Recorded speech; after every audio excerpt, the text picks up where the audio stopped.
7th class. आज हम पढ़ेंगे न्यूट्रिशन इन प्लांट्स।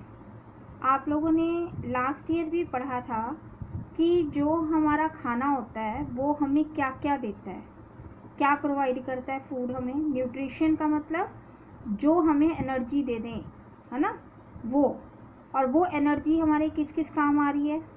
वो एनर्जी हमें ग्रोथ प्रोड्यूस करती है, रिप्रोडक्शन देती है, और इसके अलावा क्या करती है, एनर्जी प्रोवाइड करती है ना। जो हमारे पास न्यूट्रिशन या फूड है वो हमें एनर्जी प्रोवाइड करता है, हमें ग्रोथ देता है, डेवलपमेंट देता है, रिप्रोडक्शन में हेल्प करता है ना। फिर ये भी आप लोगों ने लास्ट ईयर पढ़ा हुआ है कि वेरियस कंपोनेंट्स कौन कौन से हैं। Carbohydrates, proteins, fats, vitamins, minerals, roughage, water. इन सभी को हम लोग क्या कहते हैं, न्यूट्रिएंट्स कहते हैं। इन सबको हम लोग क्या कहते हैं, न्यूट्रिएंट्स। अब बात करते हैं न्यूट्रिशन की। जो न्यूट्रिशन है, न्यूट्रिशन वर्ड जो है न्यूट्रिएंट से जो है डेवलप हुआ है। और न्यूट्रिएंट का मतलब ये है कि वो चीज़ या वो सब्सटेंस जो ऑर्गेनिज्म को सराउंडिंग से क्या देता है, एनर्जी देता है। किसके लिए, अपनी बॉडी को मेंटेन करने के लिए और ग्रोथ करने के लिए। ये जो न्यूट्रिशन है इसके कुछ मोड्स ऑफ न्यूट्रिशन है। सबसे पहला जो मोड ऑफ न्यूट्रिशन है इसका वो है ऑटोट्रॉफिक न्यूट्रिशन। ऑटो का मतलब क्या होता है, ऑटो का मतलब होता है अपने आप, और ट्रॉपिक का मतलब होता है डिपेंडेंट होने वाला, यानी कि सेल्फ डिपेंडेंट होने वाला न्यूट्रिशन।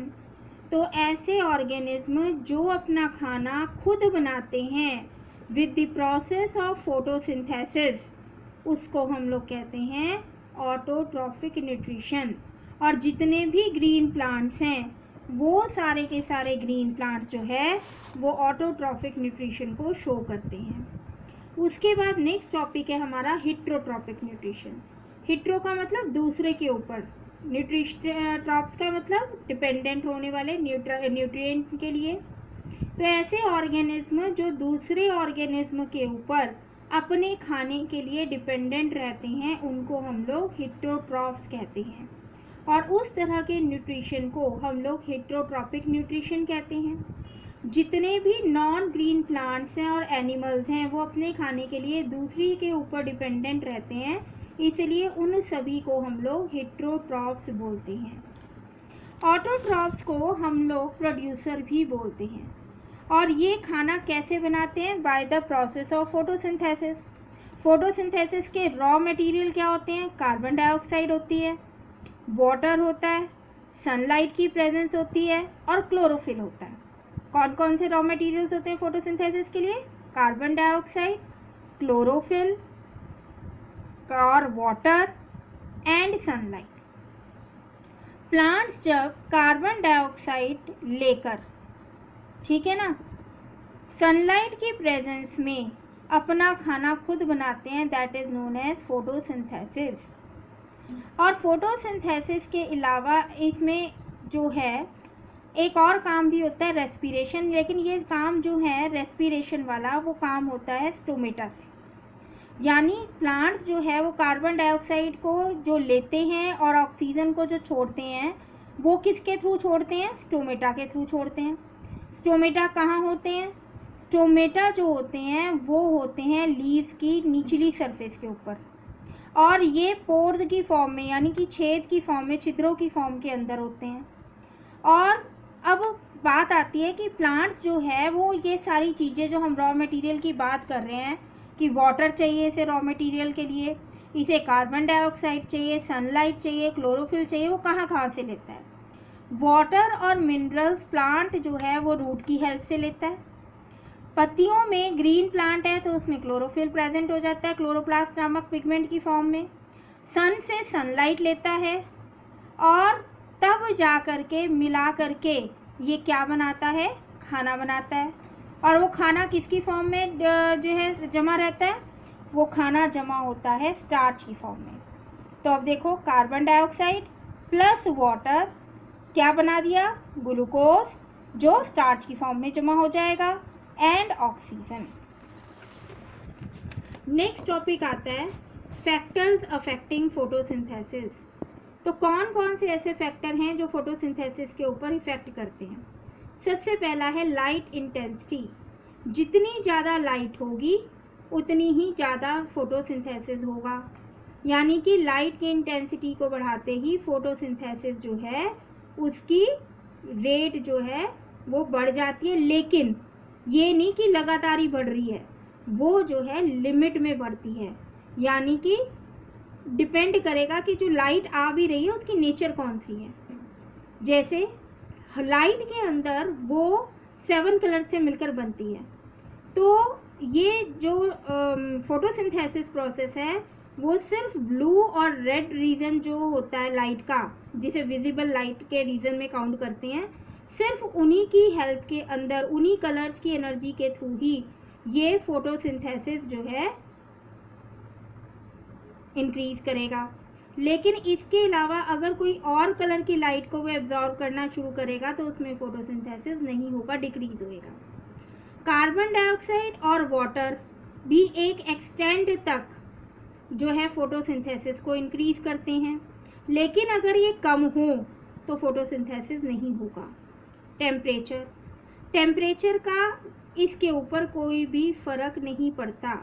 ये जरूर है कि गर्मी ज़्यादा होगी तो जल्दी हो जाएगा, लेकिन इससे बहुत ज़्यादा फर्क नहीं पड़ता। इन फैक्टर्स के बिहाफ पे हम ये मानते हैं कि हमारी जो लीफ है वो उसके अंदर जितना क्लोरोफिल का लेवल होगा, उसकी जिस तरह की इंटरनल स्ट्रक्चर होगी, वो भी फोटोसिंथेसिस के लिए यूज़फुल होती है। अब इसमें कुछ एक्टिविटीज़ दी हुई हैं जो आपको ये बताती हैं कि ये सारे जो हम काम कर रहे हैं, जो फैक्टर्स की बात हम कर रहे हैं, उनका किस किस तरह से हमें पता चलता है कि वो फोटोसिंथेसिस के लिए काम करती हैं। ये सारी एक्टिविटीज़ आपने स्क्रैप बुक में इनके डायग्राम्स बनाने हैं। अब मैं आपको एक एक एक्टिविटी को समझा रही हूँ और आपने अच्छी तरह से उस एक्टिविटी को समझना है। पहली एक्टिविटी है आप लोगों की, to demonstrate that starch is formed during photosynthesis. तो इसके अंदर हम क्या करते हैं, सबसे पहले हमने 2 प्लांट लिए, ए और बी। दोनों प्लांट्स को हमने ले जा कर के डार्क में रख दिया, जिससे उनके जो भी खाना वगैरह उसमें स्टार्च बना हुआ है वो जो है ख़त्म हो जाए। उसके बाद उन दोनों पौधों में से ए प्लांट को तो हमने सनलाइट के अंदर रख दिया और बी प्लांट को ले जा कर के हमने जो है अंधेरे में रख दिया। ठीक है, तो जिस प्लांट को आपने, या ऐसा कर लो कि ए प्लांट को आप लोग जो है डार्क में रख लो और बी प्लांट को आप लोग ले जा कर के सनलाइट में रख लो। जिस प्लांट को ले जाकर आपने सनलाइट के अंदर रखा उस प्लांट की लीफ को तोड़ा, और जिस प्लांट को आपने जो है डार्क में रखा उस प्लांट की लीफ को तोड़ा। दोनों प्लांट की लीफ को अलग अलग जगह अल्कोहल के अंदर बॉईल कर दिया। अल्कोहल के अंदर बॉईल करने से उसका जो स्टार्च होता है वो रिमूव हो जाता है। ठीक है, तो अब जो है अगर आपने जो है इथाइल अल्कोहल के अंदर उसको किया तो क्या होगा कि जैसे ही जिसमें स्टार्च होगा उसके अंदर जो है, जैसे ही आप उसे बॉईल करेंगे अल्कोहल के अंदर, तो उसमें जो है उसका जो कलर है क्लोरोफिल का वो डिस्चार्ज होना शुरू हो जाएगा। और उसके बाद जैसे ही उसके अंदर आप लोग उसको ऊपर जो है आप डालोगे आयोडीन सॉल्यूशन, तो वो जो लीफ है वो ब्लू से ब्लैक हो जाएगी, ब्लूइश ब्लैक हो जाएगी। लेकिन जिसके अंदर खाना नहीं बना होगा, जो डार्क रिएक्शन में हुई है, जो कि आपने जो है जिसको सनलाइट में नहीं रखा, अगर आप उसको बॉईल करोगे, बॉईल करने के बाद अगर उसके ऊपर आप ले जा कर के आयोडीन सॉल्यूशन डालोगे तो वो जो है ब्लूइश ब्लैक नहीं होगा। तो ब्लूइश ब्लैक होने का मतलब क्या है कि उसके अंदर स्टार्च प्रेजेंट है, क्योंकि स्टार्च ही ऐसी कंपोनेंट है जो आयोडीन सॉल्यूशन के अंदर ब्लूइश ब्लैक कलर का हो जाता है। उसके बाद नेक्स्ट है आप लोगों का कि photosynthesis to demonstrate that only green part of the plant perform photosynthesis. अब इसके लिए क्या करते हैं, इसके लिए हम लोग ऐसी लीफ लेते हैं जिसमें ग्रीन कलर के अलावा भी बाकी कलर्स हों। जैसे कई लीव्स ऐसी होती हैं जिसमें येलो ब्लू कलर के स्पॉट्स होते हैं, है ना। तो ऐसी लीफ लेनी है, ऐसी लीफ का हमने यूज़ करनी है जिसके अंदर ग्रीन पिगमेंट के अलावा बाकी सारे पिगमेंट भी प्रेजेंट हों। तो उनको हमने लिया, उस लीफ को लिया और उसको जो है सनलाइट में रखा। उसके बाद उसे हमने तोड़ा, तोड़ने के बाद उसके ऊपर हमने जो है स्टार्च सॉल्यूशन अप्लाई किया। तो जहाँ जहाँ ग्रीन कलर था वहाँ वहाँ पे तो ब्लूइश ब्लैक हो गया, लेकिन जहाँ जहाँ ग्रीन कलर नहीं था वहाँ वहाँ पर कोई भी ब्लूइश ब्लैक कलर नहीं आया। इससे पता क्या चलता है कि क्लोरोफिल जो है फोटोसिंथेसिस के लिए एसेंशियल है। उसके बाद हमने नेक्स्ट किया कि to demonstrate that sunlight is present for photosynthesis. इस एक्टिविटी में हमने क्या किया कि एक प्लांट की जो लीफ ली और बाकी सारे प्लांट को तो हमने ऐसे ही रखा, लेकिन एक लीफ के ऊपर ब्लैक कलर की स्ट्रिप लगा दी है। देखो ये सारी लीफ वैसी हैं, एक स्ट्रिप के थोड़े से हिस्से पे ब्लैक कलर का पेपर लगा दिया हमने। ब्लैक कलर का जैसे ही हमने पेपर लगाया उसके बाद इसको छोड़ दिया हमने सनलाइट में। 6-7 आवर्स के बाद हमने उस लीफ को तोड़ा। तोड़ने के बाद उसकी ब्लैक स्ट्रिप हटा दी। ये देखो ब्लैक स्ट्रिप हटी हुई जो है ये लीफ है। वहाँ पर जहाँ पर नहीं खाना बना वो वाइट कलर का है, बाकी सारा ग्रीन कलर का। उसके बाद इस पे हमने आयोडीन सॉल्यूशन डाला। तो जहाँ जहाँ पर ब्लैक स्ट्रिप थी वहाँ पर तो कोई भी कलर नहीं आया, लेकिन बाकी सारा जो है वो ब्लूइश ब्लैक हो गया। इससे ये पता चला कि जहाँ जहाँ ग्रीन कलर था वहाँ वहाँ फोटोसिंथेसिस हुआ। तो इससे क्या पता चला कि chlorophyll is essential for photosynthesis. Last activity है इसकी कि टू प्रूव दैट या to test that carbon dioxide is present for photosynthesis. इसमें हम लोग क्या करते हैं, एक लीफ ली, उसे हमने बीकर में डाला और उस पर कॉर्क लगा दिया और उसके बीच में हमने डाल दिया कास्टिक पोटाश, जिसे KOH बोलते हैं। इसकी खूबी क्या होती है कि ये जितनी भी कार्बन डाइऑक्साइड होती है उसको सोख लेता है। तो अब इसने बीकर में जितनी भी कार्बन डाइऑक्साइड थी उसको उसने सोख लिया, जितनी भी बीकर में थी। अब लीफ को इसको ले जा कर के सनलाइट के अंदर रख दिया। अब सनलाइट में रखने पर हमने क्या किया, इसमें से कुछ टाइम बाद लीफ को बाहर निकाला। बाहर निकालने के बाद इसके ऊपर वही काम किया हमने, ब्लूइश ब्लैक वो जो आयोडीन सॉल्यूशन था वो एक ड्रॉप डाली, लेकिन ये लीफ पर कोई भी फर्क नहीं पड़ा। इससे क्या पता चलता है कि बिना कार्बन डाइऑक्साइड के फोटोसिंथेसिस नहीं होता।